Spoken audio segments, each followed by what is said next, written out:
From the CPRE Knowledge Hub and cprehub.org, this is Research Minutes, a deep dive into new and important research in education. Today we're looking at affirmative action, which allows universities to consider race in their evaluation of college applicants in an effort to build diversity. Following decades of legal challenges and pushback, however, 8 U.S. states have now formally banned the approach. We have this fairly robust evidence base that says that when these bans are adopted, we see a decrease in the enrollment of underrepresented racial ethnic minority students. And so I was really fascinated, if we know this already, what was sort of happening in these states when ban adoption was being considered, discussed, and eventually adopted. We welcome Southern Methodist University's Dominique Baker, who recently led a study of those states to understand what they may have had in common. She joins Marybeth Gasman, director of the Penn Center for Minority Serving Institutions at the University of Pennsylvania, to discuss her findings and some important takeaways. We can think of state flagship education as almost like a scarce resource that not everyone has the ability to use. If states are interested in trying to have a population that has post-secondary credentials, then they have to very seriously think about what it means to adopt a ban. That's right now on Research Minutes.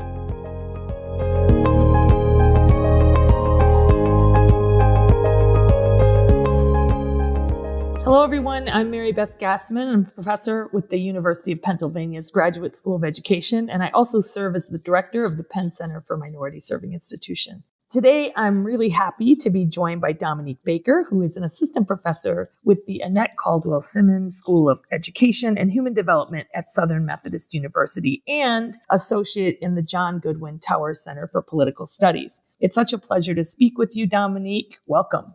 Thank you, Marybeth. It's a pleasure to be here.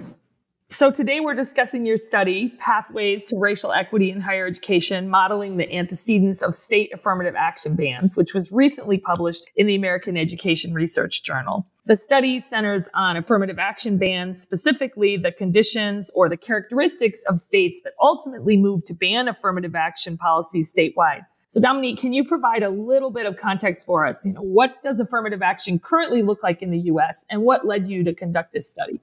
Sure.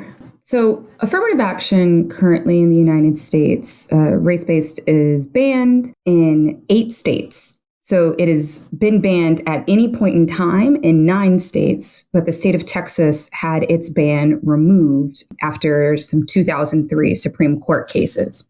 So what that means is in some states, institutions have the ability to use race-conscious admissions policies as one of many tools in order to create an incoming class for their colleges and universities. And in some other states, they are not allowed to use race-conscious admissions policies as their set of tools in trying to craft their incoming class to their colleges and universities.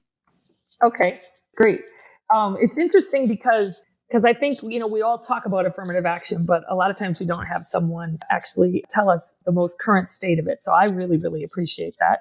Can you also just give us an overview of this study for those who haven't read it or are thinking about reading it and what you were hoping to find and how did you go about finding it? I'm really curious about that, given that there will probably be, young scholars listening to us.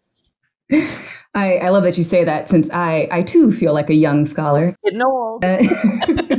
But one of the things that particularly drew me to thinking about this study was around the fact that we have this fairly robust evidence base that says that when these bans are adopted in certain states, that when we compare them to states that have not adopted a ban, we see a decrease in the enrollment of underrepresented racial ethnic minority students, particularly Black and Latinx students, at the selective institutions for undergraduate institutions. But we also see decreases at graduate school level, at professional schools like medical schools. And so I was really fascinated, if we know this already, what was sort of happening in these states when ban adoption was being considered, discussed, and eventually adopted, I wanted to just start this work by thinking, what are the characteristics of sort of the policy and the socio-demographic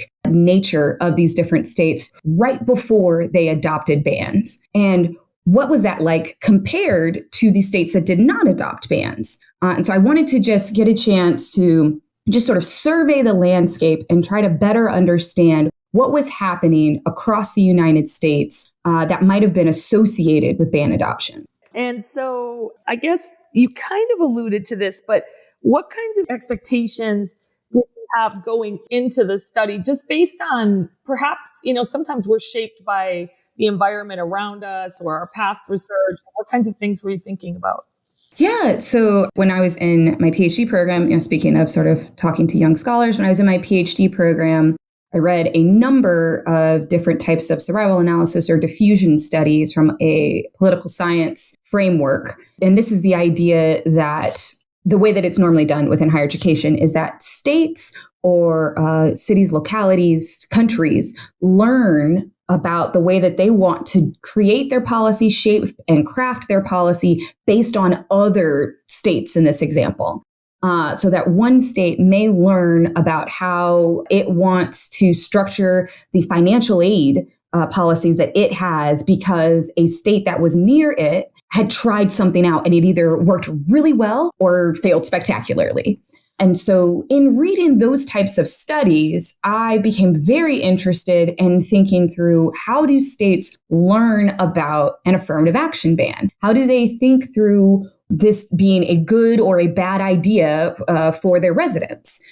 At the same time that I was reading that, I was doing a fair amount of reading around sort of race relations within the United States and different sociological and political science theories around race in the United States. And so this all sort of coalesced into me wondering, what is it about these different states that might be associated with ban adoption? So I wouldn't say that I necessarily had going into this an exact expectation of X, Y, and Z. I sort of walk through some logical hypotheses based on the literature, which in particular was looking around the fact that more than likely there would be some type of relationship between the racial, ethnic, demographic makeup of the state or the institution and likelihood of ban adoption. And that there would probably be some sort of relationship between whether or not other states that are near or similar to the state of interest having this policy would also predict likelihood of ban adoption. All right. Yeah. Well, I mean, I think you approach it the right way. And there actually is a lot to learn, especially doctoral students, about how to approach research to really stay focused on what the literature is telling us. So let's jump into the results a little bit. And I'm curious about, what did you find out about states that adopt affirmative action bans in particular?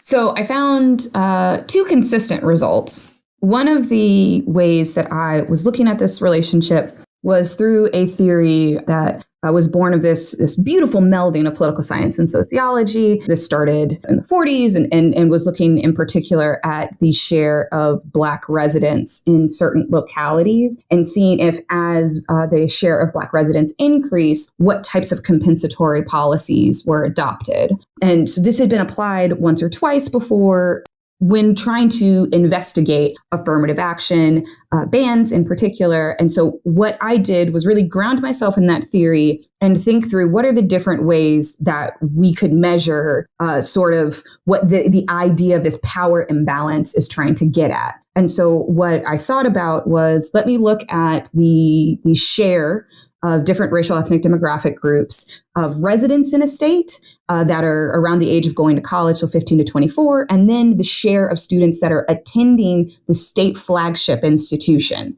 with the idea that race-conscious admissions policies do not impact every institution in the same way. Not all institutions have the same amount of selectivity, and it is generally speaking at more highly selective institutions, when you have more applicants than seats, that you are able to use sort of holistic admissions and think about all these different ways that you can create your class. And so having said that, when I looked at those two controlling for a number of other different sociopolitical characteristics of states, I found a consistent relationship between the share of white students at the state flagship and the likelihood of ban adoption. Now, I didn't just look at white students. I looked at white, I looked at Black, I looked at Latinx, I looked at Black and Latinx. Obviously, if I did Black, Latinx, and Asian, that would be close to just the inverse of looking at the white share. And so when I look across all of these groups, the consistent relationship is between the share of white students at the state flagship and likelihood of ban adoption. And in that direction is that as the share of white students at the state flagship decreases, as you have a smaller share, there's an increased likelihood that a state will adopt an affirmative action ban. So that's sort of one of the big key takeaways that I do a lot of checks on that I can also talk about. But I also then find that if we're talking about a single state and we look at that state's neighbors, so states that are in the same general region of the United States, if we see that any of those geographic neighbors have adopted an affirmative action ban, then the state that we are interested in is less likely to adopt a ban, which is something that a wonderful scholar, Amy Lee, has coined, that this could be a sort of reverse policy diffusion, or a sort of negative relationship that states learn about both ways that they want to create policy and then also ways that they would prefer not to create policy.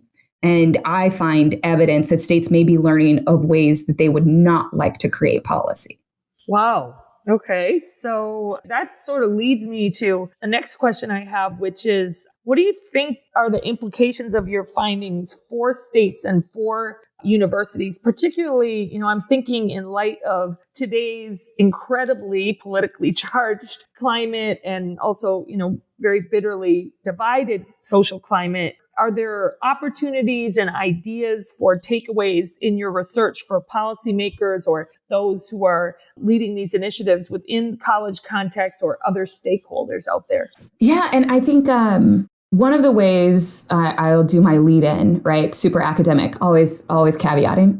One of the ways that I wanted to make sure that when I thought about what the implications of this were, that I was very specific and thoughtful about this, is that I am concerned that this research is not causal. It does not identify a sort of cause and effect relationship. But what I did do was, instead of just looking at 1 year of enrollment for students, if I look at 3 years, if I look at 5 years of enrollment prior to that year, does this relationship stand up? Then I also added in, what happens if instead of the state flagship, I look at all public institutions, or institutions that are normally thought of as having a lot of name recognition. So in this case, the highest level for Carnegie doctoral classification. And so looking at those different pieces, I still found that really consistent relationship with the state flagship institution and the share of white students. So that led me to think that we can think of state flagship education as almost like a scarce resource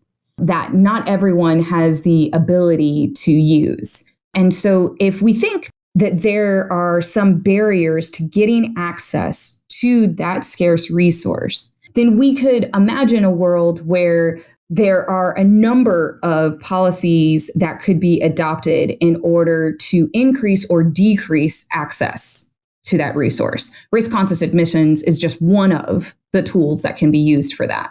States are going to continue increasing the share of racial ethnic minorities that live within them. If states are interested in educating those individuals, if states are interested in trying to have a population that has post-secondary credentials, then they have to very seriously think about what it means to adopt a ban. That this means sort of the things that I talked about at the beginning, the concerns around the share of enrollment, and what the sort of demographic enrollment of their state flagships in particular, but selective institutions in the state look like, the graduate and professional school enrollment. This also sort of hampers the student support systems that are available for students, the way that they're allowed to be targeted, for sure. And so these are the types of concerns that are at play that have real harms for students that are only increasing across the United States. Thank you. I think lots of good things for people to sort of grapple with in what you're saying. Another thing I'm interested in, because as you said, you do consider yourself a young scholar, which you are. Daily I tell myself that I'm a young scholar. So I love it. So yeah, a question I'm wondering for yourself, and maybe as you end up mentoring others or trying to have an influence on others' research agendas, what do you think are some opportunities out there for future research in this area? Where are the unanswered questions, if you're willing to share with us? Oh yeah. So I think one of my favorite things as I continue on this sort of academic research path is just the more you know, the less you know. It's just like, oh, you've done a really good job of identifying all of the other things that you really wish that we had a better understanding of. So for me, I think it's sort of twofold. One, I want to better understand how people create their ideas and beliefs around who has access to this sort of scarce resource, the state flagship institution, and how that then turns into behaviors, whether that is that state legislators choose to create a policy, that there are individuals who are willing to vote for a ballot initiative. How do people form that? Because I would hazard a guess that even if I went to all of the higher ed researchers in the country and I said, what is the exact share of white students at the state flagship in your state? People would still waver a little bit. People wouldn't exactly be able to get that. And so then if I imagine just all residents of the United States, I think it is a large expectation to think that they all know the share of white students at their state, but they all probably have an idea and a belief about who has access. And so I would really love to better understand how those beliefs are cultivated, created, nurtured, and how that turns into behavior. So that's my first. And then my second is when we think about diffusion, there are many ways it can happen. The way that I chose to study it was looking from a geographical perspective. But I live in the great state of Texas. And when we in Texas talk about the states that we are particularly interested in learning from, we're always talking about, a New York, California, and Illinois. And that's because of the demographic makeup, the labor market makeup, the size. That is not as much about the geography of that state. And so I would love to try to think of different ways of conceptualizing how states learn from each other and seeing how that plays out, in particular because there were sort of activists who traveled from state to state advocating for affirmative action bans. Now, those activists did not travel to all states that adopted a ban, and they did travel to some states that wound up not adopting a ban. So it's not an exact one-to-one, but trying to better understand their role as sort of helping to shepherd these types of policies forward, I think is fascinating and is a logical next step in trying to better understand how policies are adopted. Because I think it's critical. It is very important to understand the impact of a policy. What does it do? How does it change resources or funds, the experiences and outcomes? But it is just as vitally important to understand how policies are adopted, when and where and under what conditions, because we know a lot of things about a lot of types of policies. But we don't always have a good handle on understanding when those policies can be adopted, when they are likely to have sort of a window of opportunity to be successful. And so if we know that a policy works or harms, it is important for us to understand under what circumstances it is likely that these policies will become adopted in order to make any sort of thoughtful processes and changes for policy going forward. Wow. So you got a lot on your agenda. Yeah, yes. Just trying to keep my job. Okay, well, Dominique, this is really, really great work, and it's a fascinating study, and it's been my pleasure to talk to you today. In full disclosure, Dominique and I have worked together in the past. And I am always amazed at how thorough you are and how deeply you think about all these issues. And, it's just model scholarship as far as I'm concerned. So I want to encourage anybody listening to read Dominique's full article, which is called, again, Pathways to Racial Equity in Higher Education, Modeling the Antecedents of State Affirmative Action Bans, which is available in the American Education Research Journal. And Dominique Baker, it has been a pleasure speaking with you today. Thanks so much for being with us. Oh, thanks, Marybeth, for having me. Thanks for listening to this week's Research Minutes, presented by the CPRE Knowledge Hub. For more episodes of this podcast, or to subscribe to the series, visit us at cprehub.org. That's cprehub.org. To share thoughts on today's episode, or to suggest future topics, follow us on Twitter at CPREHub.